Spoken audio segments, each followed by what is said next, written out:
Մենք եթե նաև իրավական տերմիններով ենք հարցը ձևակերպում, այո, ունենք 23 գերիներ, որոնք գտնվում են Ադրբեջանում, եւ ունենք մի քանի տասնյակ բռնի անհետացման ենթարկված գերիներ, բազմիցս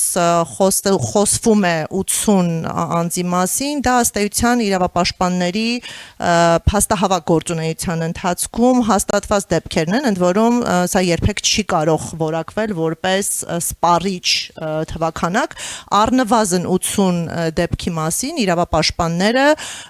փաստեր են ներկայացնում եւ հանրությանը տեղեկացնում են, բայց փաստացիորեն այդ թվերը կարող են շատ ավելին լինել։ Եվ այո, 23 գերիների մեջ մենք ունենք Արցախի ղեկավարությունը 8 անձ, նաև նշեմ, որ 23-ի մեջ ներառնված են 5 գերիներ, որոնց դեպքերը տեղի են ունեցել 2020 թվականին, այսինքն ֆիքսենք, որ Ադրբեջանը այս պահին ապօրինաբար անազատության մեջ պահում է, ինչպես 2020 թվականի 44-օրյա պատերազմում գերի ընկածներին, այնպես էլ 2023 թվականի զարգացումների հետևանքով գերեվարված, ձերբակալված, կալանավորված հայերին։ Ադրբեջանը մեկուսացվել է, ինչպես դուք նաև նշեցիք, ոչ միայն Կարմիր խաչի գործունեության դադարեցման համատեքստում, այլ նաև ՄԱԿ-ի գործակալությունների եւ փակման եւ իրենց գործունեության նվազեցման արտաքին որևէ մշտադրման միսիայի կարող է միշտ մերժել, որպեսզի այս կատարեն, այսինքն ստացվում է, որ ըստ էության որևէ անկախ մշտադիտարկման հսկողության process չկա։ Ավելին Ադրբեջանի օմբուդսմենը դա այն մեխանիզմը չէ, որի վրա կարելի է հույս դնել, վստահ լինելով, որ կայցելեն ու կարձանագրեն խնդիրները, եթե դրա կարիքը լինի։ Մենք այս պահին ունենք անկեղծ ասած տեղեկատվություն, որ խոշտանգումների կանխարգելման եվրոպական կոմիտեն այցելել է Ադրբեջան եւ չենք բացառում, որ այցելությունների շրջանակում մեկ անգամյա տեսակցություններ ունեցած լինի որոշ հայերի հետ, այս պահին ձեռնպահ մնամ մանրամասներ ներկայացնելուց, բայց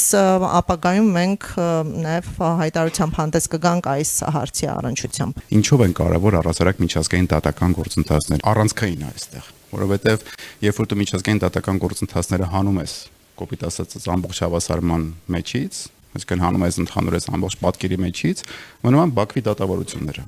Ակնհայտ է Բաքվի դատավարությունները շարունակվելու են, ակնհայտ է, որ միակողմանի ճշմարտությունը պարտադրվելու է։ Իսկ այդ միակողմանի ճշմարտության պարտադրումը շատ կարծում եմ այդքան լավ հետևանքներ չի ունենում նաև երկարաժամկետ կտրվածքով, որովհետև առասարակ նաև ինչի մասին է խաղաղությունը, կարծում եմ, խաղաղությունը նաև այդ ճշմարտության մասին պետք է լինի, որովհետև դժվար է սեղմել այդ ամեն ինչը, այսինքն մարդու իրավունքների կոպտակուն խախտումները, պատերազմական հանցագործությունները, պարբերական խախտումները մարդու իրավունքների ու դրանք պարզ է, որ միակողմանի չեն եղել։ Պարզ է, ասենք, կրինեն, որ պատերազմական իրավիճակներում հնարավոր է նաև երկկողմանի խախտումներ, բայց այստեղ խոսքը նաև միջազգային դատական գործընթացների իմաստը նաև հենց այս կոպիտ ասած հնարավորությունը, հավասար հնարավորությունը պատմությունը ճիշտ ձևակերպելու կամ ճիշտ գրելու մասին է։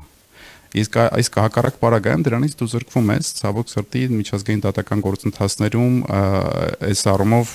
ես հուսով եմ իհարկե, որ միջազգային դատական գործընթացները կշարունակվեն, կլինեն շարունակական, որովհետև սրանք շատ կարևոր նաև համատանգային երաշխիքներ են պարունակում իրենց մեջ, առաջին հերթին նաև պահվող անձանց իրավունքների պաշտպանության տեսանկյունից։